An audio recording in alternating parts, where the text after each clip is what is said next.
नमस्कार प्यारे एएनएम साथियों, जैसे कि आप सबको पता है कि हम जो आज बात करने वाले हैं वो Bihar ANM 10/709 supreme court case के बारे में बात करने वाले हैं। और आज की जो वीडियो होने वाला है वो बहुत ही महत्वपूर्ण वीडियो होने वाला है, क्योंकि इस केस में जो है लगातार डेट मिल रहा है, सुनवाई नहीं हो रहा है। आप सबको पता होगा कि जितने लोग क्वालिफाई थे, जिनकी मेरिट बनी, उन सभी की ज्वाइनिंग हो चुकी है, तो वो लोग तो निश्चिंत हैं क्योंकि इनकी ज्वाइनिंग हो गई है, इनका सैलरी आ रहा है, इनका कार्य चल रहा है। तो इसको जो है अब इस केस में इतना इन्वॉल्वमेंट नहीं देखने को मिलेगा। और इसीलिए आप देखे होंगे कि इन लोगों की जो इन्वॉल्वमेंट है कम है। इसके वजह से ही लगातार आपको देखने को मिलता होगा कि केस में जो है डेट मिल रहा है, लेकिन डेट में सुनवाई नहीं हो रहा है। क्यों नहीं हो रहा है केस में सुनवाई? और केस में अगर सुनवाई होता है, केस की फाइनल जजमेंट आता है, तो इससे जो है किसको फ़ायदा होने वाला है?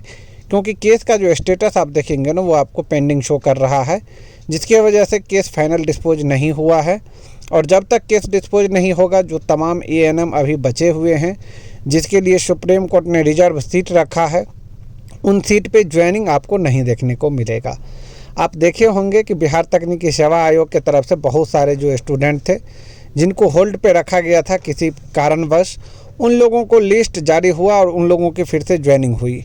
लेकिन जहां तक कोर्ट का मामला है, सुप्रीम कोर्ट जो रिजर्व रखा है सीट को, उस पे जो है बिहार तकनीकी सेवा आयोग नोटिफिकेशन नहीं निकाल सकता जब तक केस डिस्पोज नहीं होगा और जब तक सुप्रीम कोर्ट से फाइनल जजमेंट नहीं आता। जैसे कि आप तमाम एएनएम को पता होगा कि सुप्रीम कोर्ट ने पहले ही जब अंतरिम राहत दिया, अंतरिम रिलीफ दिया, उस ऑर्डर में क्लियरली 100 सीट रिजर्व रखा है सुप्रीम कोर्ट अपने पास। फिर बाद में जब 3 तारीख को एक जजमेंट आया है, उस जजमेंट में कहा गया है कि जिनकी ज्वाइनिंग हो चुकी है उस विषय पे जो है आप बहस नहीं करना है। ऑलरेडी जो है बहुत बहस हो चुका है। तो सुप्रीम कोर्ट ने क्लियर कहा है कि अब जो है केस में जिनका नाम दर्ज है, उन लोगों के ऊपर विचार करके हमको जो है केस को डिस्पोज करना है और फाइनल जो है इस वैकेंसी को अंततः अंतिम रूप देना है। तो क्लियरली हो गया कि सुप्रीम कोर्ट जो है कोई भी मुद्दा पे बहस नहीं करना चाहता है। और जो विपक्ष है, जो 2018 नियमावली के लोग हैं, वो अभी भी इस बात को जो है समझ के, ऐसा नहीं है कि वो लोग समझते नहीं है, वो लोग भली भांति समझते हैं, बट फिर भी आप लोगों को जो है गुमराह करने की कोशिश कर रहे हैं। और इस गुमराह में जो है आप लोगों को बिल्कुल भी नहीं फंसना है। क्यों नहीं फंसना है? क्योंकि हम आप लोगों को रीज़न बताते हैं। आप लोग देखे होंगे कि 2018 नियमावली के जितने लोग थे, जो संविदा कर्मी थे, वो लगातार जो है फंडिंग दिए, अच्छा खासा जो है हर एक हेयरिंग में पैसा दिए, लेकिन फिर भी जो है इनको किसी तरीके का कोई बेनिफिट अभी तक नहीं मिला। अब उनके जो टीम लीडर हैं, वो भी उनको जो है किसी तरीके का इस केस में बेनिफिट नहीं दिलवा पाए। और बाद में जो है जब सुप्रीम कोर्ट ने अंतरिम रिलीफ दे दिया, जब एएनएम की ज्वाइनिंग हो गई, उसके बाद जो है 414 एएनएम को जो है, जो लोग इनके नियर बाय थे, जो लोग इनके कांटेक्ट में थे, उन लोगों को जो है माध्यम से आईए करवा दिया सुप्रीम कोर्ट में।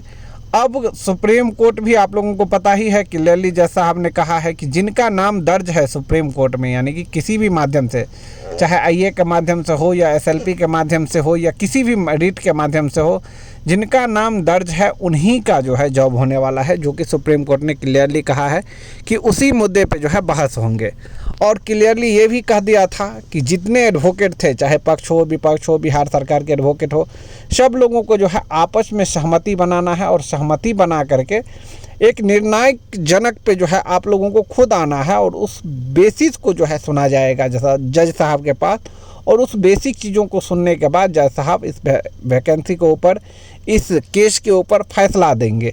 फिलहाल जो है जो डेट मिला उस डेट में तो सुनवाई हुआ नहीं, लेकिन न्यू डेट जो है आप लोगों को मिला है 20/3/2026 को जो है सुप्रीम कोर्ट में फिर से नया डेट मिला है।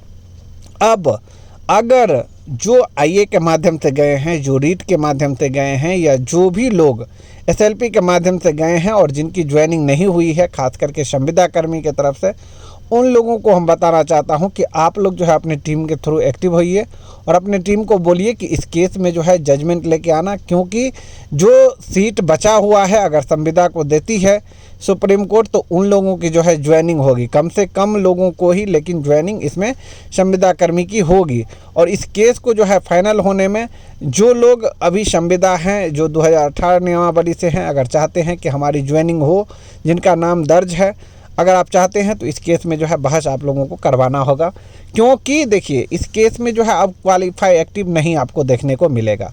क्यों नहीं देखने को मिलेगा? क्योंकि भाई कोई भी लोग जो है जो सुप्रीम कोर्ट में केस लड़ रहा है वो किस लिए केस लड़ रहा है? वो लोग ज्वाइनिंग के लिए केस लड़ रहा है कि हमारी ज्वाइनिंग हो जाए, हमारी नौकरी हो जाए। और आप सबको भली भांति ज्ञात होगा कि जो लोग ज्वाइनिंग कर ली है, जिनकी सैलरी आ चुका है, सुप्रीम कोर्ट के तरफ से जो है इनको हरी झंडी मिल गई है, अब वो लोग इस केस में क्यों अपना योगदान देंगे या क्यों इस केस में इन्वॉल्वमेंट होंगे? आप देख रहे होंगे कि क्वालिफाई इस केस में इन्वॉल्वमेंट नहीं हो रहे हैं, क्योंकि इनकी मकसद पूरा हो गया। अब जो लोग का मकसद अभी बाकी है वो लोग अपना इस केस में इन्वॉल्वमेंट दिखाए, और ज्वाइनिंग अगर लेना है तो आप लोगों को जो है केस को अच्छे तरीके से हैंडल करना होगा। ये केस फाइनल होने के बाद ही जो है नए भर्ती जो 8000 प्लस सीटों पे आने वाला है वो भी आपको देखने को मिले।